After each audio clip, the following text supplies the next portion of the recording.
कि अब मुनिराज मोटा मोटा अंदाज नगर में प्रवेश कर चुके हैं।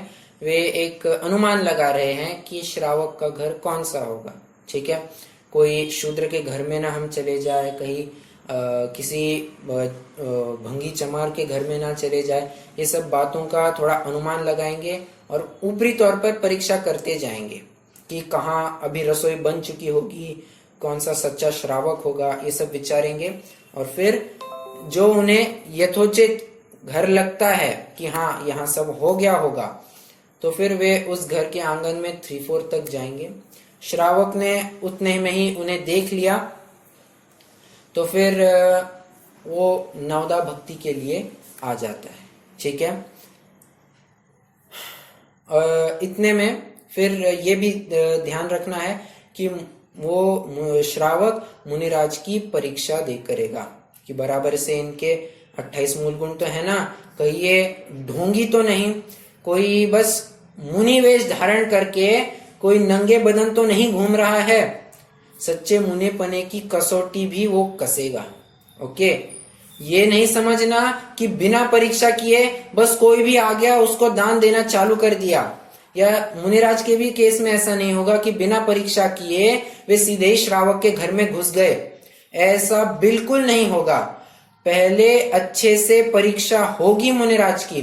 अगर एक भी मूल गुण कम दिखाई देता है या मान लीजिए शंका भी आती है श्रावक को कि अरे इनके मूल गुण तो कम दिखाई दे रहे हैं, कहीं ये अन्यथा मुनि तो नहीं है, बस श्रावक उन मुनिराज को आहार नहीं देगा। भले ही उन मुनिराज के 28 मूल गुण बराबर से पल रहे होंगे, परंतु श्रावक ने अपनी परीक्षा से ये जाना कि मुनिराज में कुछ कमी दिखाई दे रही है, इनके 28 मूल गुण तो ठीक से पल रहे होंगे ना, कहीं कोई वे अपने घर में आकर गलत व्यक्ति को आहार न चला जाए। ये सब विचार करके फिर वो श्रावक ये निर्णय भी ले सकता है, निर्णय लेगा कि मैं इन मुनिराज को आहार नहीं दूंगा। ठीक है, तो बीच में मतलब कुछ एक साल पहले, सदियों पहले, एक 500-600 साल पहले ऐसी बात हुई थी कि मुनि बहुत ही शिथिलाचारी हो गए थे, बड़े भ्रष्ट होने लग गए थे और यूं कह सकते हैं कि ये भट्टारक परंपरा भी चालू होने लग गई थी। शिथिलाचार ही शिथिलाचार होने लग गया था। जिस प्रकार से ये मुनिराज आहार लेने चाह रहे थे, परंतु श्रावकों के परीक्षा को दाद देनी पड़ेगी। उन्होंने मुनिराज को बिल्कुल भी आहार नहीं दिया। मुनिराज को में शिथिलाचार दिखा, श्रावक ने उन मुनिराज को आहार ही नहीं दिया। और फिर समस्या भी ऐसी होने लग गई कि ये जो मुनिराज थे जो शिथिलाचार का पोषण कर रहे थे, वे भूखे मरने लग गए। क्यों? अरे कोई श्रावक आहार ही दे ना, कोई आहार ही नहीं दे रहा है। उनकी परीक्षा, अब सभी श्रावक परीक्षा करने में लगे हैं ये सच्चे मुनि है या नहीं है। तो बस परीक्षा करने में ये जो वे साधु थे, कहवत के साधु थे, वे भूखे मरने लग गए, उनकी बड़ी तकलीफ होने लग गई। तो इस बात को लेकर फिर एक सोमदेव नाम के जीव हुए और आशाधर जी नाम के विद्वान हुए। तो इन दोनों को, इन मुनियों पर बड़ी दया आई और फिर इन्होंने अपनी लेखनी से इन श्रावकों को थोड़ी ताड़ना दी।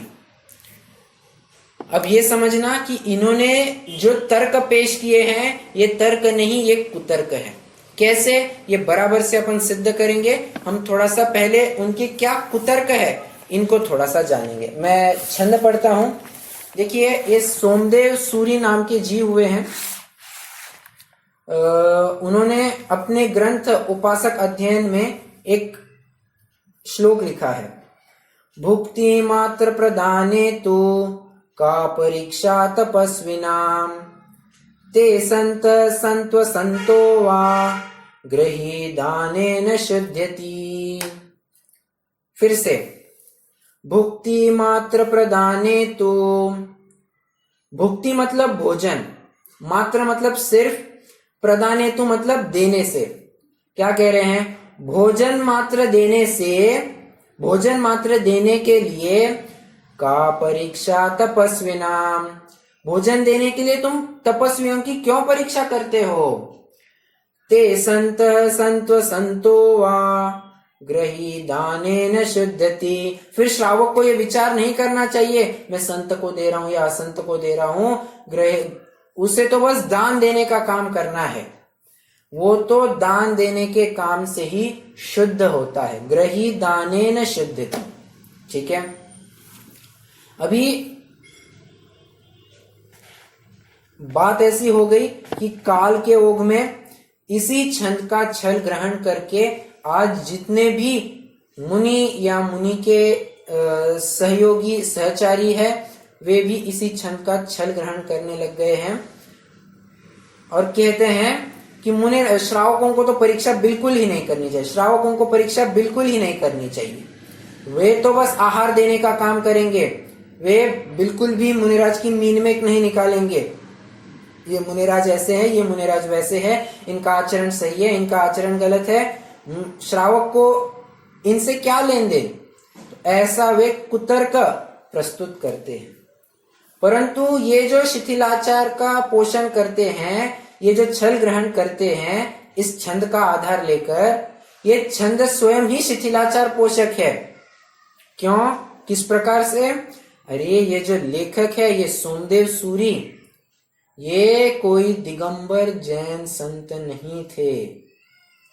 सूरी कहने से कोई आचार्य नहीं हो जाता है, सूरी मतलब समझना ये कोई एक विशेषज्ञ थे।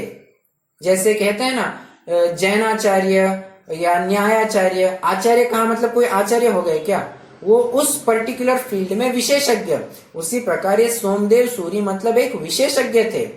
यहाँ तक कि इन सोमदेव सूरी के जो शिष्य थे आशाधर जी, इन आशाधर जी ने स्पष्ट अपने ग्रंथ में सोमदेव को गृहस्थ करार दे दिया है। वे खुलकर ये कहते हैं कि ये सोमदेव जो थे ये कोई सूरी नहीं थे, ये गृहस्थ ही थे, ठीक है। और गृहस्थों ने ऐसी बात लिखी है तो ये तो अपने आप में वास्तव में शिथिलाचार का पोषण करने वाला छंद है, ठीक है। परीक्षा फिर करनी चाहिए या नहीं करनी चाहिए, एक काम करते हैं इस बात पर, इस प्रश्न को थोड़ा सा बाद में छेड़ेंगे। मैं आशाधर जी का एक और तर्क प्रस्तुत करता हूं। उन सोमदेव सूरी के जो शिष्य हैं आशाधर जी, उन्होंने भी अपनी तरफ से एक तर्क रखा है। क्या, यथा पूज्यम जिनेन्द्राणाम रूपम लेपादि निर्मितम तथा पूर्व मुनिच्छाया पूज्या संप्रति संयता। क्या कहा, मैं इसका सीधे भावार्थ पढ़ता हूं कि जिस प्रकार पाषाण में भगवान की स्थापना करके उनकी पूजा करते हैं, क्या कह रहे हैं, यथा पूज्यम जिनेन्द्राणाम, कि जिस प्रकार जिनेन्द्र भगवान की पूजा करते हैं, किस प्रकार, रूपम लेपादि निर्मितम, पुद्गल में उनकी स्थापना करके हम उनको भजते हैं, मतलब कोई मूर्ति है उनमें भगवान की स्थापना करते हैं और उनकी पूजा अर्चा करते हैं। उसी प्रकार, तथा मतलब उसी प्रकार, पूर्व मुनिच्छाया पूज्या संप्रति संयता, हमें भी जो भी मुनि मिले, शिथिलाचारी हो कोई भी कैसा भी हो, उनमें हम सच्चे मुनि की स्थापना करें और हम उनको यथार्थ आहार दें। मेरा आपको सीधा सा प्रश्न है, क्या आपको ये तर्क योग्य लग रहा है? ये जो कह रहे हैं कि कोई भी मुनि मिले, इनमें सच्चे मुनि की आप स्थापना कीजिए, आप तो अपने भाव उत्कृष्ट रखिए, सच्चा है गलत है आप इसका विचार मत कीजिए, आप बस दान देने का काम कीजिए। क्या ये तर्क आपको सही लग रहा है? नहीं, ऐसे तो फिर कोई भी किसी में कैसे भी स्थापना करने लगेगा। बराबर, कोई भी किसी में भी स्थापना करना लग जाएगा। अब देखिए थोड़ा सा उदाहरण विकृत लग सकता है, परंतु प्रकरण संगत वो ज्यादा युक्त लगता है। कोई अपने पिता में पति की स्थापना करके उसका संयोग कर सकती है क्या कोई महिला? या कोई पुरुष अपनी माता में पत्नी की स्थापना करके उसके साथ संयोग कर सकता है क्या? नहीं कर सकता। अरे कितना लोकापद बनेगा, ये कितनी मतलब विरुद्ध बात हो जाएगी, बराबर है। इसलिए ये तर्क तो किसी में भी किसकी स्थापना कैसे की जा सकती है, जो जिस स्तर पर है उसको उसी के साथ ट्रीटमेंट देनी चाहिए। मान लीजिए कोई कंपनी का चपरासी है, उस चपरासी में अगर हम एकदम मैनेजर की स्थापना करके उसका इतना आदर आतिथ्य करेंगे, ये चलेगा क्या? नहीं चलेगा। ऐसा ही उदाहरण टोडरमल जी ने भी दिया। क्या? देखिए, चलिए मैं आपको मोक्ष मार्ग प्रकाशक से वो थोड़ा प्रकरण ही पढ़ के दिखाता हूं, बराबर से अपने बात की पुष्टि भी हो जाएगी। पृष्ठ क्रमांक है 200। हाँ राइट, मिल गया, प्रकरण आ गया है।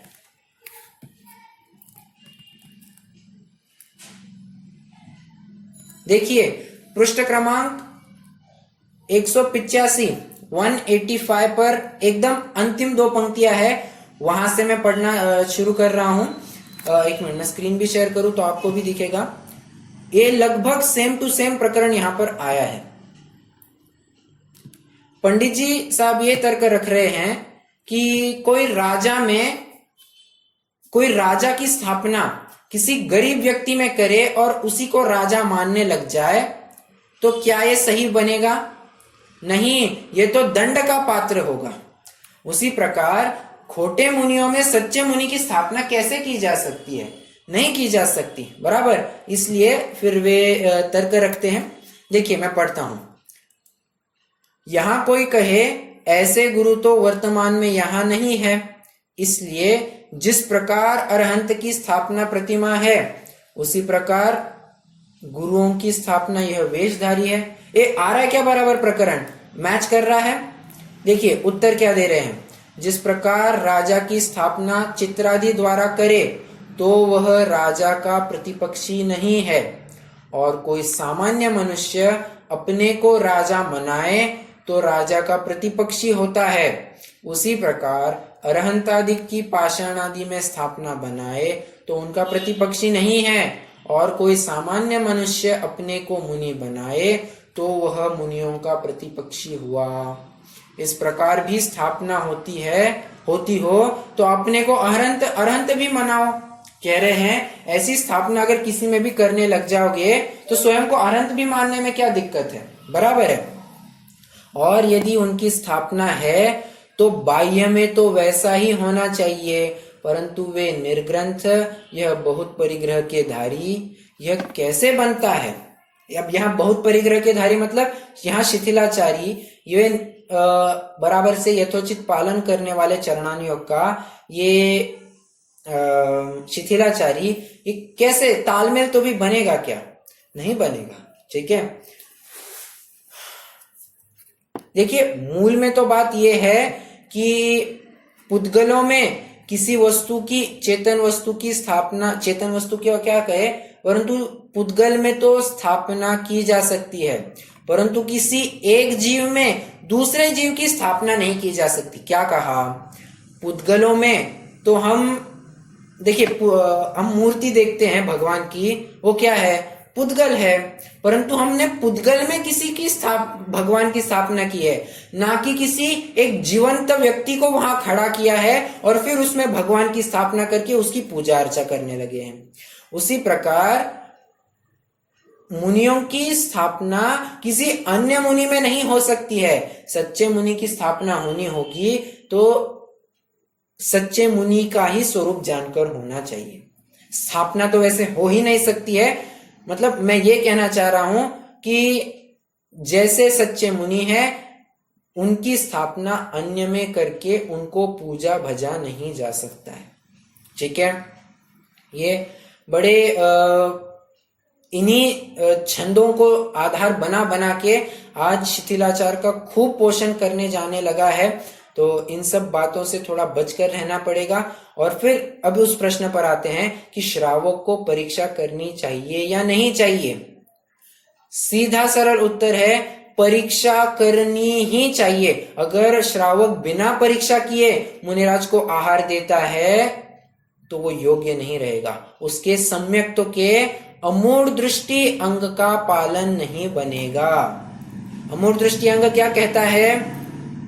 बाबा वाक्यम प्रमाणम की तर्ज पर आज्ञा प्रधानी बनना ये बिल्कुल संभव नहीं है। ये आपको याद आ रहा है क्या? मैंने जो पेपर डाला था अपने पहले से तीसरे ढाल का जो क्वेश्चन पेपर बना था, उसमें मैंने एक प्रश्न भी डाला था। अमूढ़ दृष्टि अंग में कोई जीव छानबीन करके ही हर बात को स्वीकार करता है, तो छानबीन करना मतलब क्या? तो वहां सही उत्तर के रूप में ये दिया था कि छानबीन करेगा तो सिर्फ देवशास्त्र गुरु, सच्चे देवशास्त्र गुरु के श्रद्धान में, तत्वों के श्रद्धान में, बस इन्हीं बातों पर वो परीक्षा करके ही उनका स्वीकार करेगा। अन्य अप्रयोजन भूत तत्वों को वो आज्ञा अनुसार मान लेगा। ओके, तो देवशास्त्र गुरु का पहले श्रद्धान होना चाहिए। अगर देवशास्त्र गुरु का ही सच्चा श्रद्धान नहीं हुआ है, यथावत उनकी परीक्षा नहीं हुई है, तो ये सच्चा धर्म नहीं होगा। देखिए, आचार्य समंत भद्र ने तो साक्षात भगवान की परीक्षा की है, गुरुओं की नहीं। उन्होंने तो सीधे भगवान की परीक्षा की है। भगवान की परीक्षा की है मतलब आप्तमीमांसा जो उन्होंने ग्रंथ लिखा है, ये पूरे भगवान की परीक्षा के ऊपर ही लिखा है। सच्चे भगवान कैसे होने चाहिए, सच्चे भगवान में क्या नहीं होना चाहिए, मतलब इन एक एक बिंदु को लेकर उन्होंने भगवान की परीक्षा की है। और जैन धर्म मात्र एक ऐसा धर्म है जहां पर परीक्षा के लिए पूरी खुली छूट है। सच्चे देवशास्त्र गुरु का श्रद्धान करना है, तत्वों का श्रद्धान करना है, यहां पर तो ऐसी बात है, अगर परीक्षा नहीं करेंगे तो काम नहीं बनेगा। अन्य मतियों में ऐसी बात है, अगर परीक्षा करते हैं तो आप दंड के पात्र होंगे, परंतु अगर जिनागम में परीक्षा नहीं करते हैं तो दंड का पात्र बनेंगे। यहां पर तो हर एक जीव को विद्वान बनना ही पड़ेगा, हर एक जीव को परीक्षक बनना ही पड़ेगा। परीक्षक बुद्धि हुए बिना वो ये जैन धर्म टिका नहीं रह सकता। देखिए, अन्य मतियों में वो ग्रंथ पढ़ने का अधिकार सिर्फ और सिर्फ उनके पंडितों को ही होता है। आज हम जैसे हर एक ग्रंथ को अपने आप से एकदम स्वतंत्रता से पढ़ सकते हैं, सुन सकते हैं, हम आप चर्चा कर सकते हैं, ऐसा उनके मत में नहीं संभव। वैदिकों में तो बिल्कुल स्ट्रिक्टली मनाही है, जो कुछ भी वो पंडित पढ़ाएगा वो ही उनको सुनना है। अरे सुनने की बात छोड़िए, कोई सामान्य जो श्रोता है वो श्रोता ग्रंथ को छू भी नहीं सकता है। उनके यहाँ इतने कड़क कानून नियम है जो कि सरासर गलत नियम है। क्यों? अरे परीक्षा करने का अवसर ही कहां बचता है। परीक्षा किए बिना किसी भी बात को अंध रूप से स्वीकार नहीं किया जा सकता, बराबर है। देखिए, एक इतिहास की एक बात आती है। ये बिल क्लिंटन नाम आपने सुना होगा। ये यूएस के अध्यक्ष रहे हैं, और ये जब एक बार रास्ते से गुजर रहे थे तब इन्होंने एक लड़का थोड़ी कुछ शरारत कर रहा था, और इन्होंने देखा कि ये शरारत कर रहा है, शायद हमने इसे रोकना चाहिए।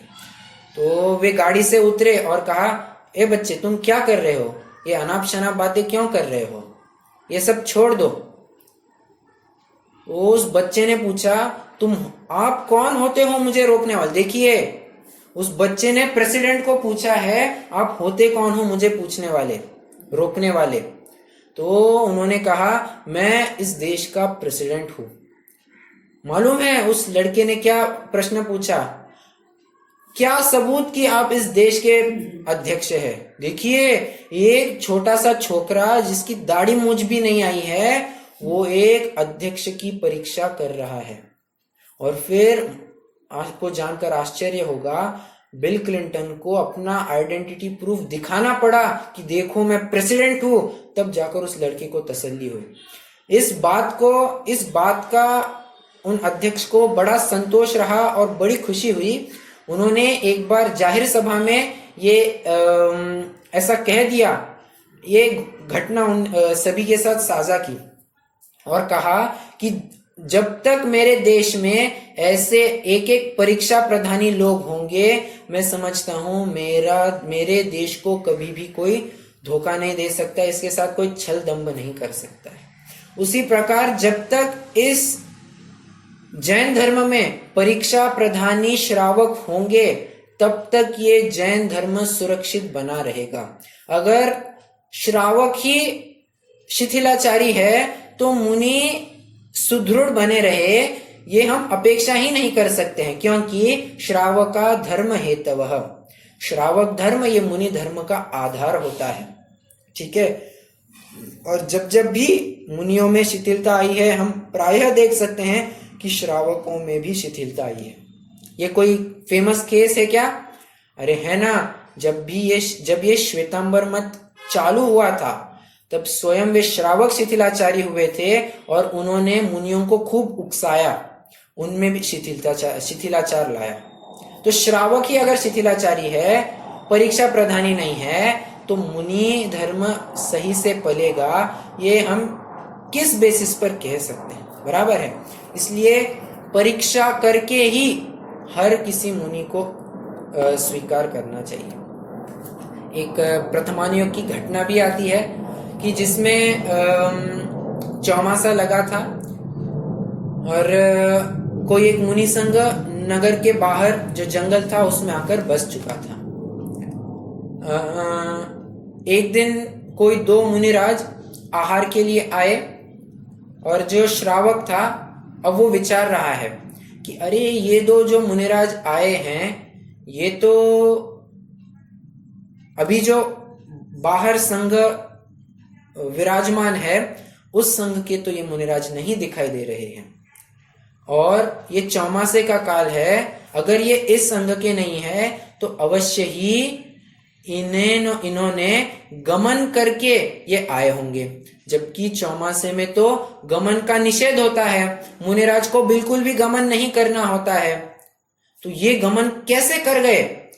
ये सच्चे मुनि नहीं हो सकते हैं। इसलिए उस श्रावक ने उन मुनिराज को आहार नहीं दिया। अब वे मुनिराज अगले घर में गए। उस घर में श्रावक ने यथावत आधा आहार दिया और मालूम है वहां पर पंचाश्चर्य हुए। ये पंचाश्चर्य कब होते हैं? जब भी सच्चे दिगंबर भावलिंगी संतों को दिया जाता है, और पर्टिकुलरली कहूं कोई विशेष रिद्धिधारी मुनिराज होते हैं, उनको अगर कोई श्रावक आहार देता है, उसके घर पर तभी पंचाश्चर्य होते हैं। अब इस घर वाले ने अब बाजू के पड़ोसी ने देख लिया कि अरे ये तो पंचाश्चर्य हुआ है, हमसे बहुत बड़ी गलती हो गई, हमने सच्चे मुनि पर खोटेपने का आरोप लगाया और उनको आहार नहीं दिया, हमसे बहुत बड़ी गलती हो गई है। सीधे गए वे आचार्य के पास। उन्होंने कहा, वो श्रावक ने कहा कि हे महाराज, हमें प्रायश्चित दीजिए, हमसे बहुत बड़ी गलती हो गई है। आचार्य ने कहा, किस बात की गलती, किस बात का प्रायश्चित? कह रहे हैं कि हमने सच्चे मुनिराज पर शंका उपस्थित की और उनको आहार नहीं दिया। तो आचार्य ने कहा कि आपको इस संदर्भ में कोई भी प्रायश्चित नहीं होगा। देखिए, सच्चे मुनिराज पर शंका उपस्थित की है, और वो भी ये जो मुनिराज आहार के लिए आए थे ना, जिनके घर आहार हुआ और वो पंचाश्चर्य हुए, तो वो मुनिराज जो थे वे चारण रिद्धिधारी मुनिराज थे, कोई आलतू फालतू नहीं, चारण रिद्धिधारी मुनिराज। और ऐसे मुनिराज पर शक किया। रिद्धिधारी मुनिराज कौन होते हैं? भावलिंगी संत ही होते हैं। अब ऐसों पर शंका की और आहार नहीं दिया। आचार्य कह रहे हैं कि तुम्हें कोई भी शिक्षा दंड प्रायश्चित नहीं होगा। श्रावक कहता है कैसे? अरे ये चारण रिद्धिधारी मुनिराज थे, और चारण रिद्धिधारी मुनिराज अगर गमन करे, चौमासे में भी गमन करे, तो उनको पाप का बंधन, मतलब वे गमन करे तो चल जाता है। ठीक है। जो एकदम भूमि गोचरी है, जो विशेष रिद्धिधारी मुनिराज नहीं है, उनके लिए चौमासे में गमन का निषेध बताया है। जो रिद्धिधारी है वे गमन कर सकते हैं। निष्कर्ष मुझे ये कहना है कि परीक्षा करनी ही चाहिए। अब कोई एक ऐसा तर्क उपस्थित कर सकता है कि परीक्षा क्या करे, हमसे तो कितने अच्छे हैं ये, हमसे तो भले हैं ना, तुम तो परीक्षा करने में लग गए, तुम इतना करके दिखाओ तो तुम्हारी पीठ ठोकेंगे। क्या कह रहा है? देखिए, सामने वाला ये प्रश्न उपस्थित कर रहा है, तुम इतना परीक्षा कर रहे हो ना, तुम करके दिखाओ इतना काम, तुम इतनी तपस्या करके दिखाओ, तब हम मानेंगे, औरों से तो अच्छे हैं ना। तो इसके लिए एक उदाहरण के माध्यम से मैं आगे बढ़ता हूं। देखिए, कोई एक शराब की बोतल पीता है और कोई 2 शराब की बोतल पीता है, कौन अच्छा? एक शराब की बोतल पीने वाला या 2 शराब की बोतल पीने वाला? कोई कहेगा कि अरे ये एक शराब की बोतल पीने वाला है ना, ये 2 वाले से तो अच्छा है, ये 2 वाले से तो अच्छा है।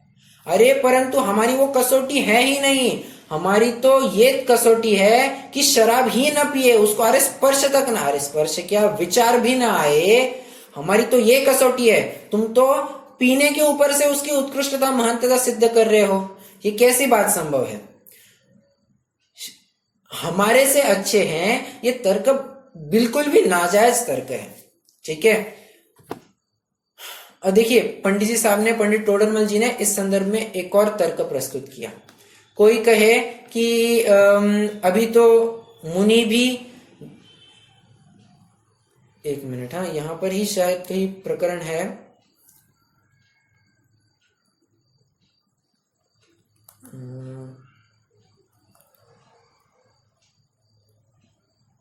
एक मिनट, नहीं है,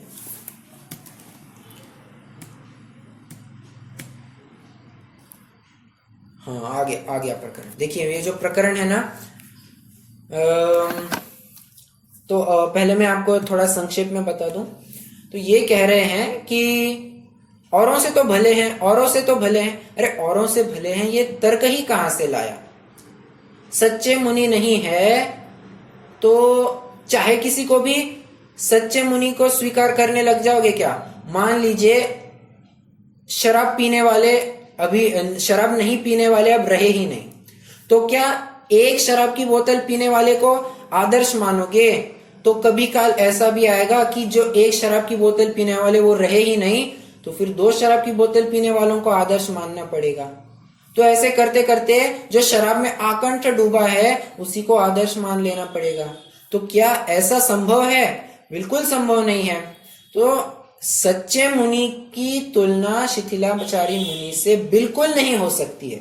ठीक है, ये बात ध्यान में रखने योग्य है। चलिए, मोक्षमार्ग प्रकाशक से ही थोड़ा सा प्रकरण पढ़ते हैं, इसकी और पुष्टि हो जाएगी।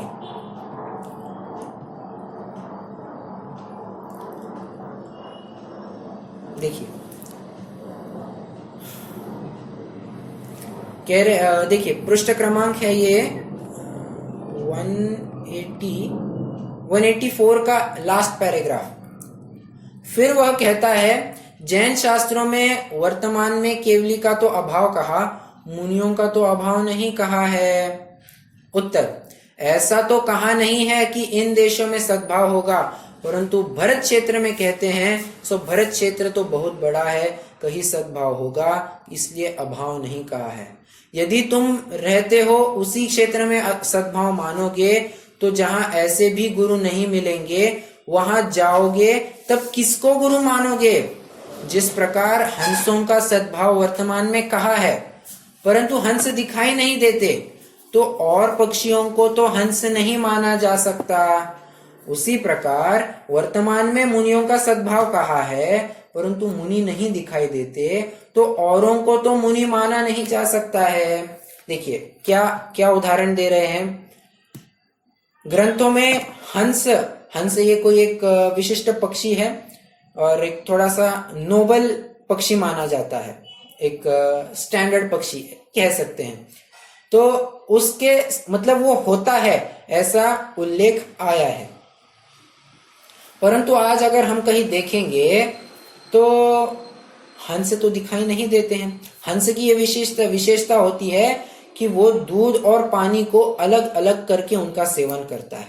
ठीक है, मतलब उसके सामने मिला हुआ दूध है, वो बराबर से दूध अलग पानी अलग ऐसे करके ही लेता है, ये उसकी विशेषता है। तो कहते हैं हंसों का तो सद्भाव है परंतु दिखाई नहीं देते। इसलिए किसी बदक वदक सफेद पक्षी को हंस बनाना चालू कर दोगे क्या? ऐसा संभव नहीं है। उसी प्रकार सच्चे मुनियों का सद्भाव कहा है, परंतु वर्तमान में वे सच्चे मुनि दिखाई नहीं देते हैं। इसलिए किसी भी जीव को मुनि मानने लग जाए, ये कहां तक उचित है, बराबर है। इसलिए ऐसे मुनियों में तो हमने इतना प्रकरण क्यों उठाया, ये जो आशाधर जी सोमदेव ने जो कुतर्क रखे हैं, आप तो बस दान देने का काम कीजिए, परीक्षा मत कीजिए। और तो और जिस प्रकार हम भगवान में प्रतिमा में भगवान की स्थापना करते हैं, उसी प्रकार शिथिलाचारी में सच्चे मुनि की स्थापना करें। तो इन सभी बातों का हम खंडन कर रहे हैं और ये विचार रहे हैं कि सच्ची परीक्षा हुए बिना हम मुनिराज को आहार एक कण क्या, हम उनकी पड़गाहन विधि तक न करें। ये परीक्षा का स्तर होना चाहिए। श्रावक ने भी मुनिराज की परीक्षा करनी चाहिए, मुनिराज ने भी श्रावक की परीक्षा करनी चाहिए। ठीक है, चलिए, तो आज हमने एक इसी बिंदु पर चर्चा की है कि सच्ची परीक्षा ही के बाद आहार विधि होनी चाहिए। अब कल से हम वो आहारचर्या कैसे होती है, मुनिराज 46 दोष 32 अंतराय को टालकर किस प्रकार आहार लेते हैं, इसकी चर्चा शुरू करेंगे। कुछ प्रश्न तो आप अगली कक्षा में ही ले लीजिए, अभी तो समय हो गया है। चलिए जलवाणी स्तुति करेंगे।